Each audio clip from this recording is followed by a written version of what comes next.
The Indianapolis Colts are going back to Anthony Richardson 2 weeks after the second-year QB was benched in favor of Joe Flacco, but after 2 straight losses and demonstrated improvement for the former starter during practice this week, head coach Shane Steichen is handing the reins back to Richardson. He says for the remainder of the season, this shall be, beginning with the Jets on Sunday afternoon in New Jersey. And for all the latest from around the league is what it means in the grand scheme of things. We say hello to CBS Sports NFL writer Tyler Sullivan. Tyler, let's start with Anthony Richardson. Back in the saddle with the Colts. What does Indy actually expect to get from Richardson now that he's coming back from being benched? Well, I think that they're thinking improved quarterback play. Now, I don't know if they're necessarily going to get it because what we've seen from Anthony Richardson so far, mixed results to say the least. In more big picture, it just feels like they're not putting him in a great position here. They haven't put him in a great position pretty much all season. And so you look at it from that standpoint. You're trying to build up a developmental quarterback. Yes, he's a number 4 overall pick, but even when they were drafting him, the mark on Anthony Richardson was that he's going to take some time. This is a quarterback that's raw, but very, very skilled. And we've seen that so far in the NFL. And now it's a question of how are they going to cultivate it and how are they going to progress forward with him as their starting quarterback. I just have my doubts that they're actually going to succeed to do it, because right now this feels like an organization that's in disarray and has their hand off the wheel. It felt like the Joe Flacco move was a move to save jobs, and that blew up in their face. And now they're trying to bring back Anthony Richardson to save those jobs again, because if you can at least show that he's showing some signs of progress, you can say, hey, listen, we're developing the young kid. But right now, I feel for Anthony Richardson, because I don't think he's in a great situation. It always bears reminding, the guy started 10 games in college. I think he started 13 games in the NFL. This guy is green as grass, and here he is being benched and now thrown back in, dealt with injuries. I mean, he's dealt with everything, and he's only in his second year in the league. The Raiders have a new play caller in Scott Turner. They're sticking with the same signal caller in Gardner Minshew against the Dolphins. They already benched Minshew once this season, but they're coming off a bye. So what's the upside of a 2-7 team sticking with what apparently doesn't seem to be working? It's the upside of a Charlie Brown Christmas tree. It's not that high. It's not that impressive. It really isn't. Because if there was another quarterback on this roster that was somewhat capable and they felt like gave them a better chance to win, they'd do it. They already told you that with Aiden O'Connell switching to him earlier this season. He's on IR, and the other option right now is Desmond Ridder, and we've seen him. It's not like this is this young quarterback that's super talented waiting in the wings. We've kind of seen what that looks like with Atlanta. So you just stick with Gardner Minshew. This is a much bigger concern and a much bigger problem for Las Vegas than 2024. This is a team that's going to be drafting a quarterback at the 2025 NFL draft if everything continues to go the way that it is. Putting Gardner Minshew in there is just a Band-Aid on a bullet hole.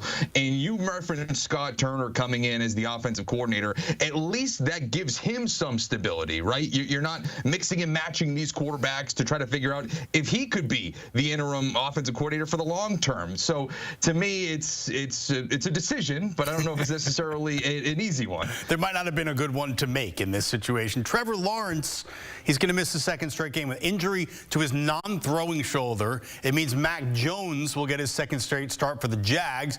Jacksonville hoping to have Lawrence back after their Week 12 bye week. It feels a little bit like blood in the water this week for the Lions, does it not? Absolutely. And so, we're all expecting that Trevor Lawrence is going to come back after their bye. I'm curious if Doug Peterson's going to be there after the bye, because you're looking at a team that's well under 500. You're talking about a team where ownership was calling it the greatest Jaguars team ever assembled in the offseason, and now it's a train wreck. It just really doesn't feel like anything. And sure, at times Mac Jones played well. He threw interceptions in that game, but it was kind of in garbage time, kind of trying to throw his team back into it.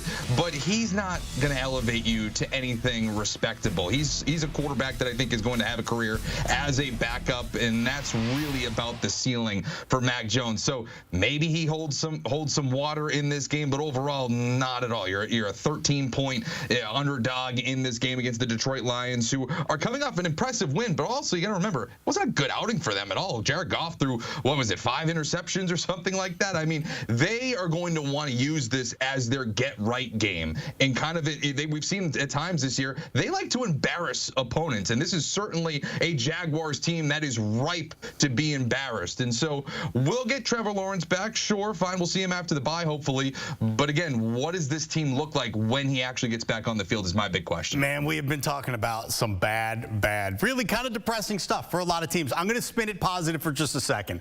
We have so many good teams playing each other this weekend. The Commanders, Eagles, Ravens, Steelers, Chiefs, Bills. All right, that's all the good stuff I have because it kind of masks the fact, or in fact shines a light on the fact, that 11 teams have 3 wins or less entering Week 11.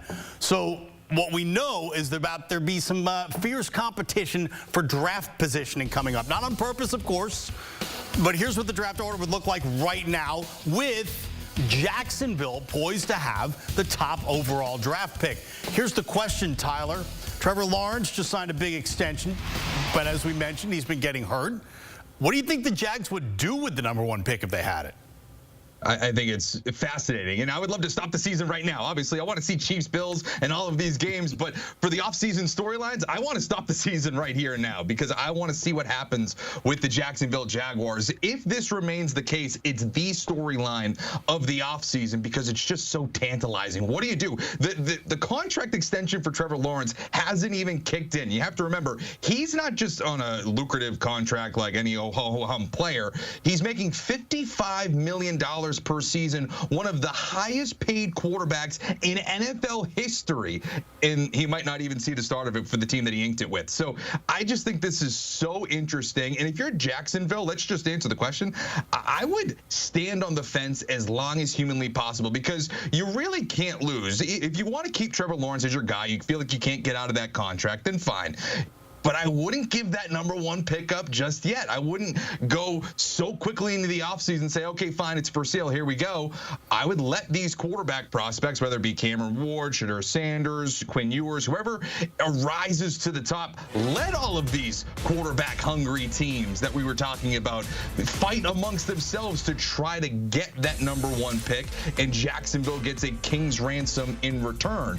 Or if they want to keep one of those young quarterbacks and draft them themselves, you put Trevor Lawrence up for trade bait. And whether it's New York, Tennessee, the Raiders, even maybe a team like the Seattle Seahawks, who might be done with Geno Smith after this year, that's outside of the realm of possibility of getting one of those upper echelon quarterbacks. I just want to see how these dominoes fall. I think it'd be fascinating. Or you just stay at #1 and pick Ryan Wilson's top prospect, Travis Hunter, the perhaps Shohei Ohtani of this draft. We shall see. That's CBS Sports NFL writer Tyler Sullivan. Tyler, thanks so much. Boy, and coming up Sunday, we have some amazing games on the slate for you on CBS. We're talking Ravens-Steelers in the 1 o'clock window. Colts going back to Anthony Richardson. We talked about taking on Aaron Rodgers in a very desperate Jets team in 425 Chiefs Bills. Oh, man, it doesn't get much better than that. You can watch it live on CBS, the big network. Stream it live on Paramount Plus. Whatever you do, you're coming right back here to CBS Sports HQ for the best highlights and analysis when all those games are done.